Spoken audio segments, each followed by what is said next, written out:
Hello and welcome to another episode of 49-cent Grab Bag. And of course the name will probably change as we go through just the different tiers of games we can get for the lowest price that we can on Steam. But for right now it's the 49-cent Grab Bag, and I have 10 more games to go over in this episode. And we're going to start with Putrefaction, which is I'm pretty sure that's how you say it. So, Putrefaction is a first-person shooter that takes inspiration from games like Doom, Red Faction, etc., etc. It's a first-person shooter, obviously, and you don't need the reload in the game. It's kind of like Doom 3, which was the closest thing that I could say, it's closest to. So it's like Doom 3 in the sense of both the style of the enemies and also just how the game plays in general. It's actually a really, really well done game for the price that they're selling it at. I was having a lot of fun with the game. There's a lot of different enemies in the game. They all have unique styles to how the AI works in them. There's a few enemies that are kind of like the same. Like there's an enemy that has a pistol, an assault rifle, shotgun, pretty much any of the guns that you can carry. There's different versions of him that has those different weapons. But there's also like basic melee enemies. There's ones that kind of crawl around and can attack you from like above and stuff like that. There's also enemies that have like two swords for hands who kind of come at you slowly and have a lot of health. There's also enemies that shoot like blood at you. The only one I saw was that it broke through a wall, and that was the way to progress. I had to defeat him. But it's actually a pretty fun game. Now there are a few things that, of course, I wish that they would change, like the enemy spawn locations. Sometimes they'll just spawn out of midair right in front of you, while other ones will there's other areas where they'll spawn in rooms and the doors will open and they'll flood out of the rooms. And it's like, well, why not make the game more like that, where they come out of rooms instead of them just kind of like spawning in midair. Especially when I'm in the same room as a spawn point. That's really the only time I took damage in this game, was when an enemy spawned directly behind me, or an enemy spawned, while I was in the same room and my back was turned to that spawn point for the moment. The game also suffers from not having a unique enough soundtrack. They really only have like 2 songs that played during the game. As far as I got, there was really only 2 or 3 songs that were playing, and they repeated a lot. There was several rooms that you go into, and enemies just kind of keep attacking. It's like a wave defender almost, and the same like 3-second snippet of a song would play over and over and over again on repeat. And I understand, budget limitations and stuff like that, but for a game like this that is like a more horror type aspect type game, it really could have used that. Also, I feel like this game needed a flashlight, and I don't know if I just missed it. I might have just missed it. I did look at the controls beforehand, and I didn't notice a flashlight option, but if there is a flashlight option, disregard what I'm saying, but it really did need like a flashlight. There were some rooms that I walked into that were really dark, and I don't know if it's just because they're like, oh, it makes it a little bit scarier, but there was nothing in those rooms anyways, so they were kind of a waste of time. And even if there was like something in the room, the item boxes, like the ammo and health, they show like a freaking fire in those rooms, right? But I think the overall aesthetics of the game is really nice. It does do a good job of like giving a little bit of tension, a feeling of nervousness while going into a room. It does have, like I said, a lot of enemy spam type areas, but I think it's not too bad. And the fact that the guns don't need to reload is like, okay, kind of offsets the fact that they're kind of throwing enemies at you at mass. Also, enemy projectiles, even enemy bullets fired from guns, are actually pretty easy to see and dodge. Even though there's no dodge function, you can just sidestep and they'll miss you. Now, they do go slow enough that you could sidestep and then go back in the way of the fire, because the projectiles do go that slow. But that's not something that I'm like too concerned about. Also, the basic melee enemies have the most... Well, I guess the melee enemies, like the ones with like one sword and like a psycho mask, and there's also like the little guys who run on the ground, they have the most like destructible body parts to them, while there's a few enemies in there that nothing falls off of them, even if you're using the shotgun.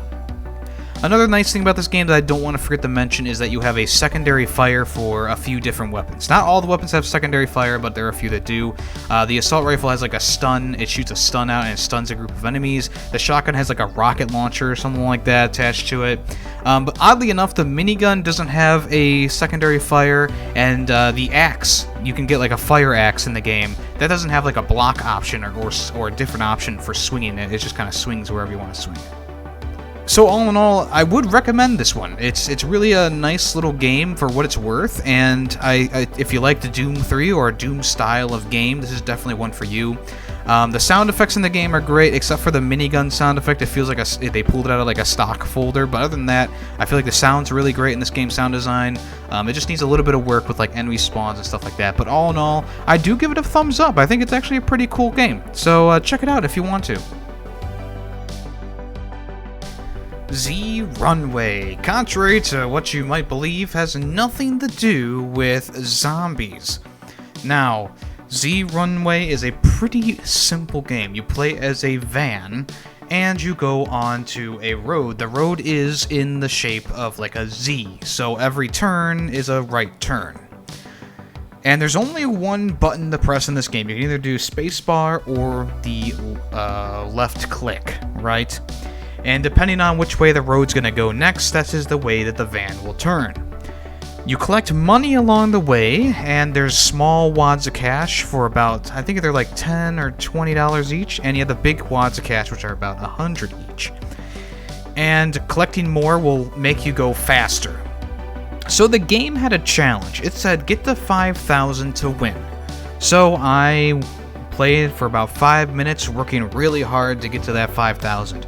And when you get to $5,000, it ends the game. And that sucks.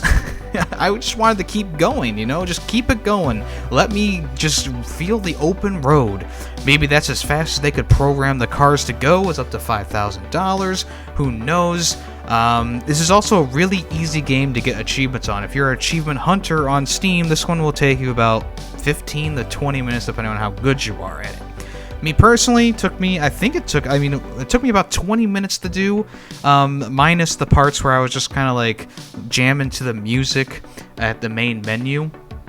The one thing though is the music that jams at the main menu doesn't play during the main game, and even though it's a small repeated soundtrack, it would have been nice to have some sort of sounds other than the screeching of tires and your engine revving when you go faster. So this definitely feels like a made-for-phone type game, but it's a little bit too limited in my opinion. I think that there should have been two designated buttons for going either direction. Left click and right click, spacebar and shift. A and D, WSAD plus 52. I don't know. It's one of those things. It's like it's way too basic, but for the most part, it's a fun little time-wasting game, and I really, really wish they just kind of let you go endless, but there's no other modes in the game. There are other cars you can unlock in the game, like the Mystery Machine, which is not copyright, guys. It's not exactly the Mystery Machine, but there's also other designs as well. It's pretty much just a reskin of the same van over and over again. And there's a few that you can unlock. You can buy them all by just doing 3 runs of getting to $5,000. That's really all you need to do. There are a few like trickier achievements in there. Just took a little bit of practice. It wasn't nothing too difficult, and took a little bit of luck too as well. But anyways, all in all, Runaway, I wouldn't recommend it, but I wouldn't say that it's like trash garbage. If you want a fun little time-wasting game, this is definitely like a kind of like that, but it's nothing so special that I would say go out and buy it right away. If you see it on the sale and you kind of remember what I said about it and it sounds like something you would want to do, go ahead. I mean, there's a freaking van in this game that has turtle colors and a turtle pattern on top. That's kind of sells it for me. Next game on our list is called Neon Sun. Now, I'm a sucker for 80s themed things, and this game has a kind of 80s theme to it, along with a lot of, 80s graphical style of things and the like. Now, this game is not that great. There's only 3 different units you can use, and just the waves just go by so quickly sometimes, because I had like the same strategy for each level. It was spam a bunch of tanks with all the resources they give you, and then as I get 10s, I just run out and basic stick figure troops, and that would pretty much win the day 99% of the time. Personally, can't recommend this one. It's just way too basic, and I know, it's a 49-cent game. What you gonna do? It is another one of those games that it's fairly what would you say? Easy to get like achievements and stuff like that. There's just no real good strategy to the game. It's just one of those things that's like, I just don't care for it too much. I like the graphic style, and I think that the developer who made this game, WTB, put a little bit of effort into it, and I appreciate that. But for me personally, it was just way too basic, and it just got really monotonous after about 5 minutes of playtime. And even though I did lose on Wave 10, I do feel like I won by getting my refund for the game.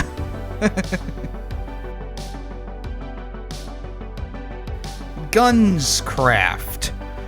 Not only is the most boring game I've played yet in this series, but it actually might be worse than Reading Simulator. Wow, didn't think we'd get here so quickly, guys. So what is Gunscraft? Gunscraft is a game where you choose a gun, and it pops up. It's like everything's pixel, so it's all pixel art. It pops up on your screen. You can zoom in and out, and if you zoom in all the way, you can see which number to paint the different squares on the pixel gun. And of course, you have those numbers at the bottom of your screen, and you can use to fill in the blanks. That is all you do. This game is carpal syndrome. What's it called? Carpal tunnel syndrome. It makes your hand feel numb within the first like 5 minutes because there's so much clicking. I can't even imagine doing the bigger weapons in the game, like the LMGs and stuff. Also, scrolling on your mouse is very ineffective when you're trying to get through the list of guns. They want you to like click on it and drag, which makes it go a lot faster. But once you get to the bottom of the list of guns in the original game, they get like really basic. Like they're not as detailed with the pixel art. And then there's also apparently 2 DLC packs for this game. I really hope that they're not having people spend more than 49 cents on those 2, because that would be awful. So after you're done filling in the blanks of the gun, I really was hoping that they would have some sort of like, oh, you can shoot the gun now by clicking the trigger or whatever. Trust me, I tried. No, it would not work. Nothing happened. It was just, you painted the gun, you could look at it, and you could redo it if you really wanted to. I'm looking right now, they're trying to sell both expansion passes for 99 cents, which is the worst deal in history. If you're a fan of guns and you love clicking your mouse, sure, go for it. But me personally, I'm out. It was a terrible experience. It's just a bad game. It's too much clicking of the mouse. It's not very intuitive. The menu is dull. The soundtrack is also it's like a piano, so it's like calming music, even though you're painting literal guns in the game. I don't know, man. I don't know. I couldn't take more than 5 minutes of this, and I'm gonna not recommend this one.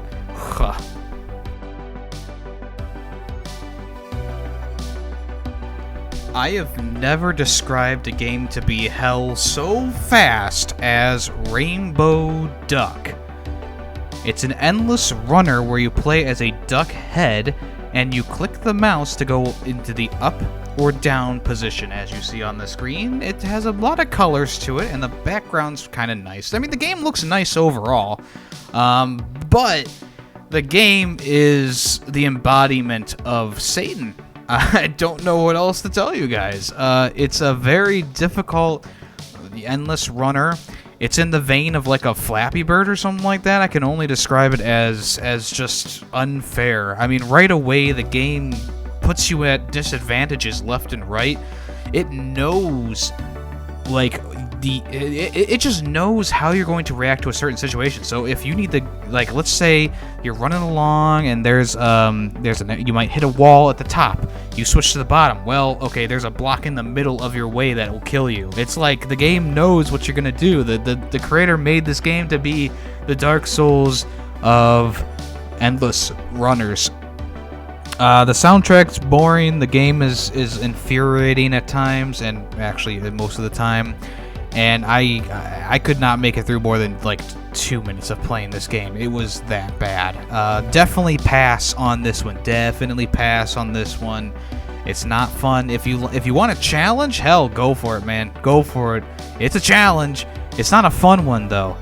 Also, it really bothers me that sometimes the bottom row of rainbow tiles will just dip under the screen and you won't be able to see what's there. And you can't even see your duck when you go down there. So right away, they just they throw you into the garbage bin, really. So to be honest with you guys, skip it. It's bad. I really don't have anything else to say about it. It's just a bad game. Sorry. Skip it. Alright, so finally we have a good 80s, I don't know if it's 80s themed, but it's like an arcade themed game, and it's called Space Codex. This game is heavily influenced by the arcade classic Asteroids, as you play as a single ship in the middle of a pretty big square, and you defend yourself from incoming pink vehicles. The pink vehicles are just different versions of the ships that you can choose from, besides from the last one. But the ships that you can choose from, there's a base one that fires one bullet at a time, and it's just, it's your normal, manageable type of ship. The second one is a more heavier tank-like ship that fires 2 bullets at a time, but it's very slow, and it's harder to maneuver. On the opposite end of the spectrum, the final ship is really fast, and when you turn, you kind of drift and stuff like that. It's hard to manage how fast you're going and how your angle of your turn is going to be, and it fires a lot faster as well. The enemy ships, the first 2 that I described are the same. There's a base ship, there's a ship that shoots 2. The third ship, though, in the enemy's arsenal is one that shoots missiles at you. Also, there's like spike balls that come around that look like stars that are in the background, but they're pink. There's also like a blip on the screen, like a pulsating purple thing that when it explodes, it shoots off 4 bullets in a few different directions.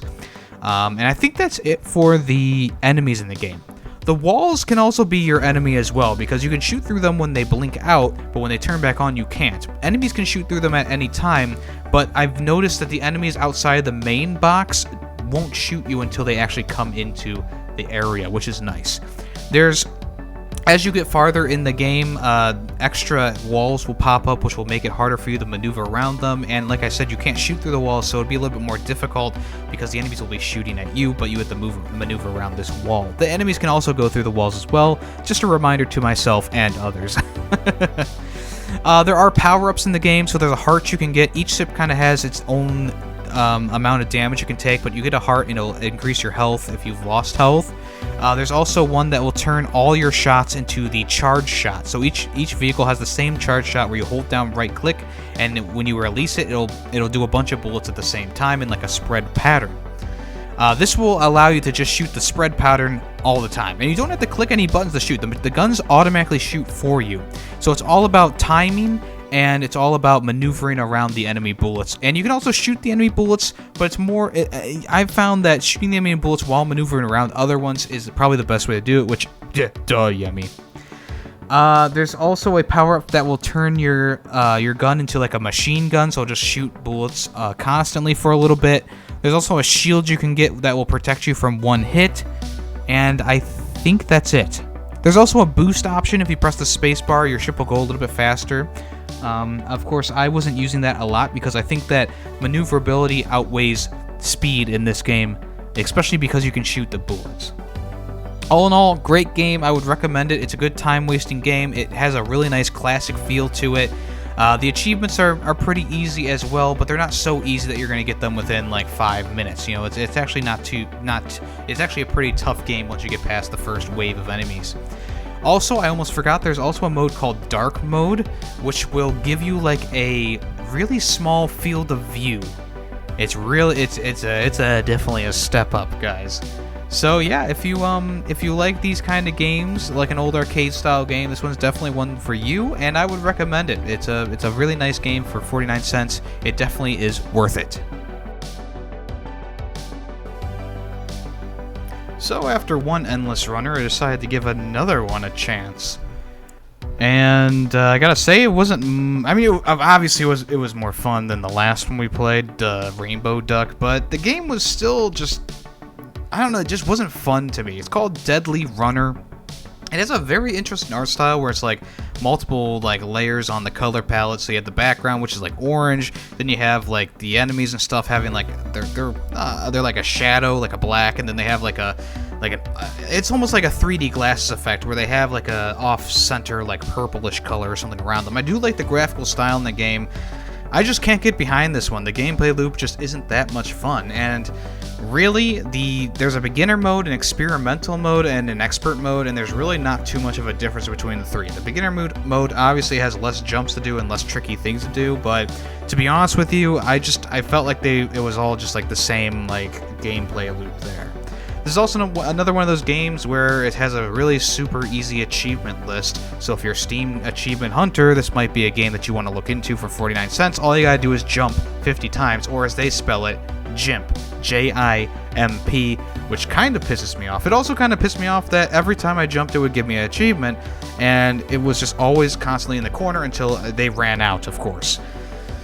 The game mechanics, it just feels like the jumping's slow. It doesn't feel like you jump any higher or shorter when you just tap the space bar instead of like holding it down. I mean, I can kind of tell when I hold it down it goes a little bit farther, but it's just one of those things that's like, it just didn't seem to be like that intuitive. I like the design of the monsters. One of the monsters looks a little bit too close to like a World of Goo character or something of that like, so I feel like it kind of has a little bit of like, I don't know, I wouldn't call it plagiarism, but you know, a little bit of inspiration taken from it. I do like the little devil guy who opens and closes his mouth. That was kind of a cool neat little character. So I do kind of like the art direction of this game, the graphical design of this game, but I really can't get behind this game at all. If you like, you know, endless runners, this one isn't even an endless runner. There's like levels that you do, and it doesn't even tell you how many levels are in the game. It doesn't even tell you if you can continue from the last level you picked off from. It barely has any instructions for you. It didn't even tell me how to jump. It said like press here to jump, so I was clicking my mouse on the character and nothing was happening, and I eventually found out, oh, it's space to jump, not mouse click to jump. So there are a few things in this game that mix up the gameplay. Obviously, there's enemy placement. There's different levels that you can go onto, so upper and lower levels. There's like a jump pad where if you run over it, it automatically jumps you really high. There's also, forward, like speed boost, and then there's also reverse, where you like turn around. And there's also slow down signs as well, which will slow your character down. There's also spike pits. You know, they pop up and down. They'll obviously kill you whether they're down or up. It's you know, so dodge them at all costs.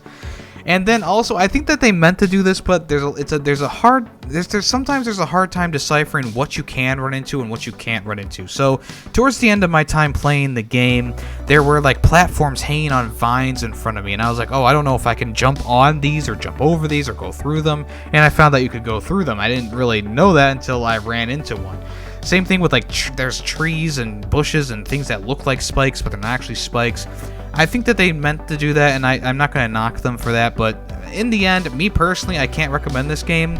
But if you are a achievement hunter, or if you like these little run games where you press one button and you jump, and it's got a little bit of variation to it, go ahead, pick it up. It's only 49 cents, but me personally, I can't recommend the game. So, Deadly Runner, unfortunately, I got bored real quickly, and I wasn't a fan.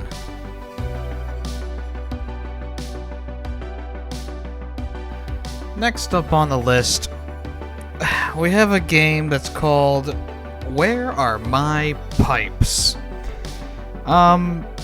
If you are thinking that is a sexual innuendo, you are absolutely correct.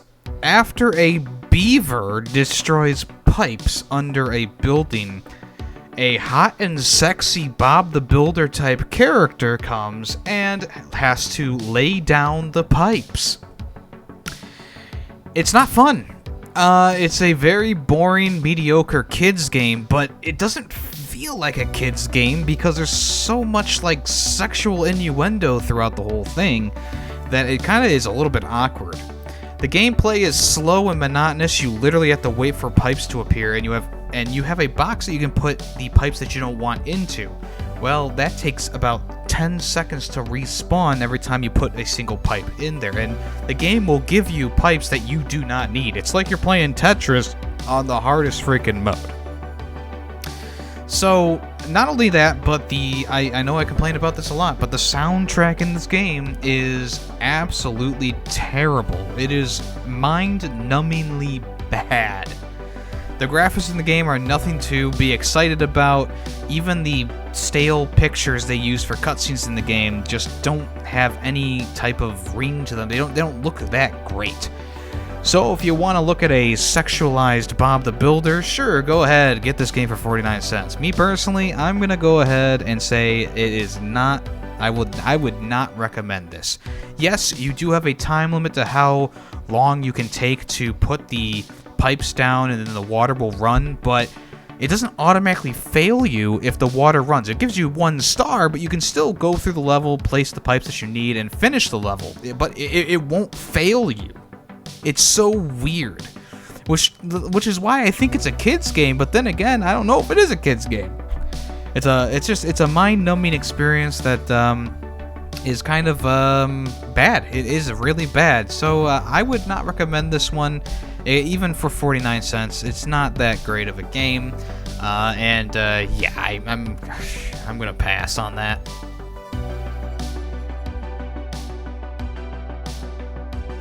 Holy shit.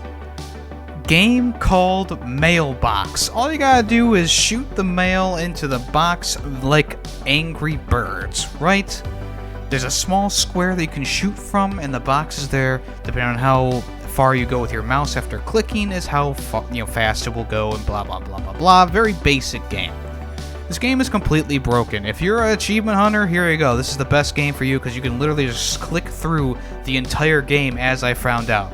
At least my game glitched. I don't know about anyone else's, but I was able to just click next on every single level. The only level I officially had to beat after the initial levels that I played was number 60, and even then it wasn't really that big of a challenge. This game is easy.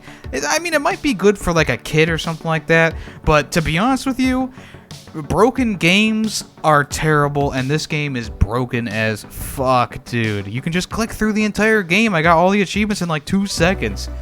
So if you haven't heard of this game and you're a big achievement hunter and you're listening to this right now, 49 cents, Mailbox, easiest achievement easiest 100%. There's actually 60 levels in this game, and I just swooped through them and I only had to do 2. I'm pretty sure I would only have to do 2. So yeah, definitely a thumbs down from me. And if you're thinking of getting this for the achievements, you're welcome. What can I say except you're welcome that I led you to this game. Definitely stay away from it though if you're looking for a good game, a good experience. The concept is fine, but the execution sucks. The graphics are minimalistic. It just looks bad. The facial animations on the box just kind of switch between 3 different ones. The music is just like it's almost like golf with your friends, except it's just a constant loop and it's the same song over and over again. And it's bad. It's bad, guys. It's bad. Trust me, it's bad. So the final game that I got on the list today is called Incandecent. And it's a blatant ripoff of Geometry Wars, and it's not good. If you're looking for a game that's an asteroids-like game like we already talked about today, either get that game I talked about already, or just go ahead and get Geometry Wars, because this game is more so looking into the Geometry Wars market. The enemies, the level setup, the soundtrack, just the way things look in the game, it all is just so reminiscent of Geometry Wars, and maybe you could say, yes, it was inspired by Geometry Wars, but this seems like they're just trying to capitalize on the Geometry Wars franchise. Not a very fun game. I found out very early on that you could just run into enemies without taking damage. The only thing that damages you is the bullets. That's really all that you can run into any enemies that you want. There are, of course, power-ups that come around, like rapid fire, tri-shots, health upgrades, and extra bombs. But really all you need is the basic shooter. I got through this really easily. It wasn't really that much of a challenge. I feel like if they were gonna try and make this game a little bit different from the norm, there needs to be something different. I can't find anything different about this game than just like Geometry Wars, man. Of course, Geometry Wars has more splashy effects and stuff like that, very epilepsy-inducing. This game is, it has like those neon lights and those colorful explosions and stuff like that. So if you're a person who suffers from epilepsy, this game is like the watered-down version of Geometry Wars. It can give you that same Geometry Wars feel. I mean, even right down to like the mini-map that's on the game, it's just a blatant ripoff, and I cannot condone supporting this kind of ripping off of a game. I mean, this is just a worse version of it, to be honest with you guys. And, if for some reason developer is listening to this, I think that you need to separate yourself from that game, that franchise. You need to make this game different from that, because to me, honestly, it's just, I am not going to support something like this. So I'm definitely going to be getting a refund on it. And I can't recommend the game either. It's just not really that great, that fun of a game. Like, Space Codex had it had challenge to it. It had a really nice graphical style to it. It was very reminiscent of the old days. This game is hot garbage. That's all I can say. So, yeah, that's gonna be it for this episode of 49-cent Grab Bag. Thank you to everyone who listened to this. Like I said, it's nothing personal against these developers. Obviously, it's my own personal opinion, but the games that I can't recommend, I can't recommend every single game, even if I don't like them. It's just my honest opinion. But thank you for listening to this episode. I hope you guys enjoyed it. I look forward to doing more of these because they are a lot of fun to do. Even though we get a lot of bad games in the mix, it's fun to kind of trash bad games or talk about some bad games. But yeah, this time around, I thought we had more gems, but it seems like it's about this. It's even less than the last episode. But we did find a few hidden gems in there. So if you want to check them out, go ahead and check them out. And let me know what you guys think of any of these games on the list. Thank you for listening. I'm YemmytheFerret, and I am out of here.